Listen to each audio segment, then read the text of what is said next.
highly anticipated sequel to the insanely successful and fan-pleasing first film. 1, 2, 3, 4, 1, 2, 3, mother.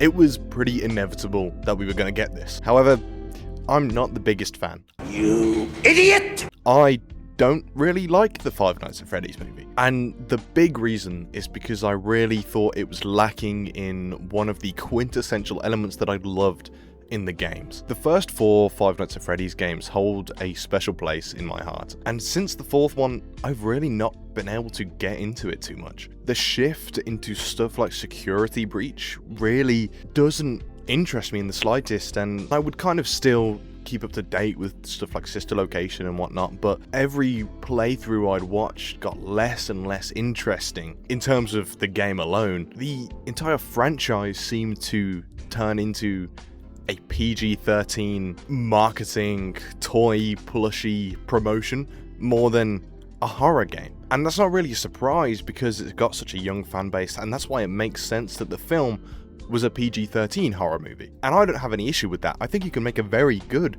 PG-13 horror movie. Predator Badlands, for example, I mean, that's a 15 here in the UK, but it's a PG-13 in America. And I think that's a really great movie. Obviously not a horror movie, but you get my point. And on the lead up to the first film, I was really hoping that it would mainly adapt the first game. And the big thing I wanted was that atmosphere. And so my biggest issue is how it incorporated its horror elements. This isn't me asking them to go R-rated or anything like that. I'm not asking them to show us the kid's death in full detail or show us bloodier, gorier kills. I actually think the kills in this film were somewhat decent, but the entire mystery of the film really falls flat. It was announced early on that Matthew Lillard was playing Afton, and as I said way back in my film review, the film doesn't really try to hide this fact either. So it's painfully obvious, and it just becomes a waiting game. So much of the film is dedicated to who is the Yellow Rabbit, but we know.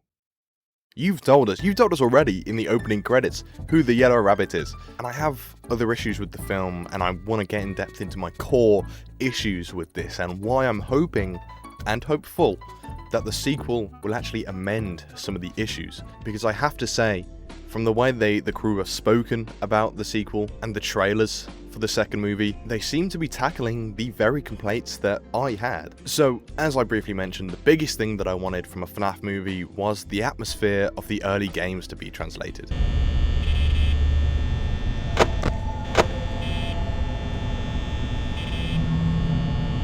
Make use of the analog nature of the games, the uncanniness of the entire setup. That first game is so simple in terms of gameplay and story. I think the sound design for the film could have very easily taken cues from the game. That's one of the best aspects of the game. It just fails to build any suspense or fear factor around Freddy's. I understand wanting to get to the animatronic action, of course, that's what we're all here for at the end of the day, but I think in rushing to that and presenting the lackluster, obvious mystery detriments the film in a big way. The genre of uncanny valley horror has been tackled a lot over the last few years, in games, short films, and films, and done incredibly effectively. But the original Five Nights at Freddy's was a pioneer of that, taking this kid's pizzeria and these animatronics that are supposed to seem alive to kids in the day.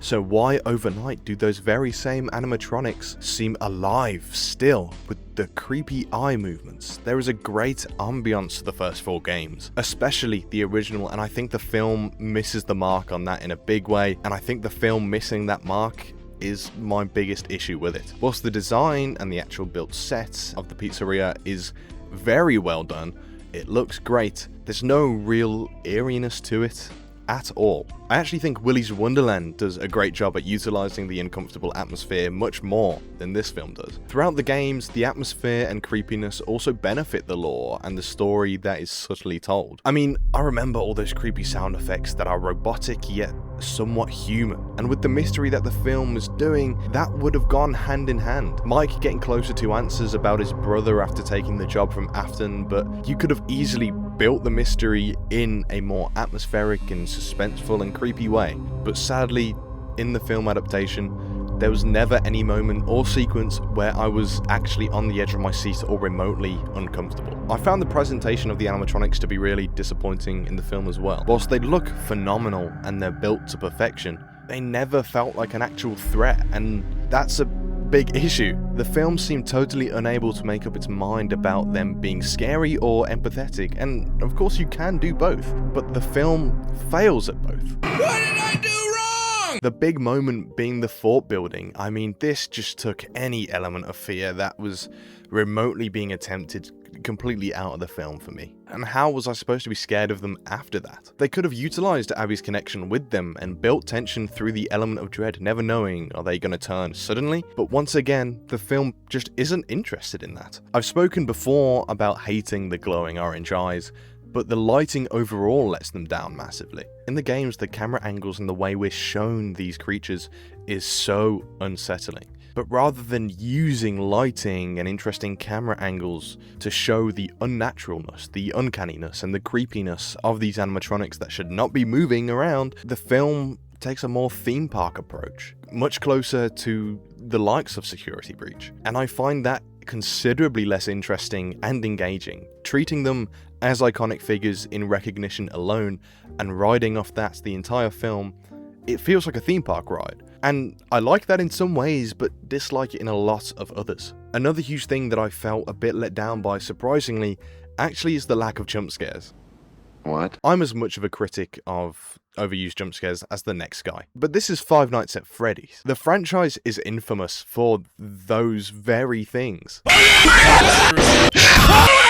The franchise is infamous for its jump scares, and the few the film tries are not good. I think that is due to the overall lack of any creepiness that is built at any stage in the film. Despite great performances from all actors involved, particularly Lillard, who is actually threatening and menacing, brings terror to the role of Afton. The film, as a project, as an overall piece, completely lacked one of the greatest things from the games. The atmosphere, dude. I don't want to come off like I hate the film, because I actually don't. I've come around to it a decent bit. I did hate it on my first watch in the cinema, but I've watched it twice since then, and I think it is a fairly entertaining theme park movie if you have it on and you're more focused on the popcorn. But I just wish it tackled so many elements differently, and it just goes in the opposite directions to what I feel like they could have and should have done. And they could have done this while keeping it appropriate for the younger fan base. But now I want to get into why I am actually quite hyped for the new movie. There's no way that'll work. Hearing Emma Tammy discuss her approach to the sequel has been very interesting, and I'm keen to see more of her work outside of these movies, because I do think she did a great job with the first film. I think the direction is genuinely good. Hearing her discuss the route they took honestly makes a lot of sense, and I think she had a vision and understanding of the kind of film her and Blumhouse wanted to make for the fans, and that's what they did, and they executed what they wanted very well. So I can't fault them for that, you know, it just wasn't for me. Idiot! But the way she's spoken about the sequel and had early on acknowledged criticism of the first film makes me much more excited. She has spoken about upping the scares, increasing the action, and I think those are the two most important things that I have issue with in that first one. And whilst it's hard to say how the tone of the trailers for the sequel will actually translate into the full film, I do think it feels much more like what I want out of a FNAF movie. All the withered animatronics look phenomenally creepy, and the toy animatronics also look great. I think seeing their movement looks really good, and I don't know what it is, but I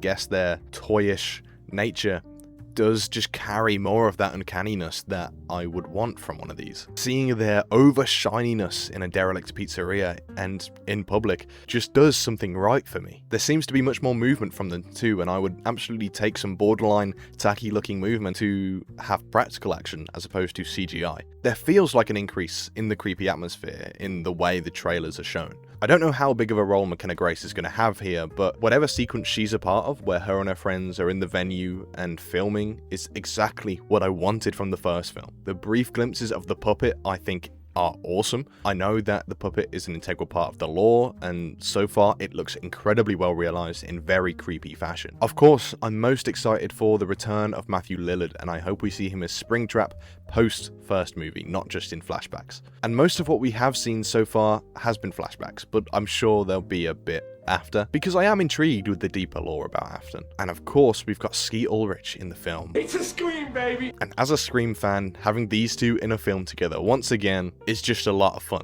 So all in all, I wasn't sure I'd really care about catching the next one, but I have been turned around, and maybe that's just incredible marketing and the film will have the same issues as the first one. I obviously have no real idea how it's going to turn out, but I'm hopeful. I'm choosing to be positive. I don't mean to upset FNAF fans here, because this was made for a very specific audience, and as I've spoken about, the direction the games weren't for me, and I really fell off the wagon, and that's okay, but I still have a lot of love for those first 4 games in particular, and I would still call myself a FNAF fan, so I want to see a good FNAF movie. But it's one of those rare cases where, as much as I didn't like the first film, I'm glad for its success because they nailed what they wanted to do. They nailed who they wanted it to be for, and I have nothing but the utmost respect and admiration for that, genuinely. And I will be watching the second one, inevitably, so I'm going in with a hope to be entertained.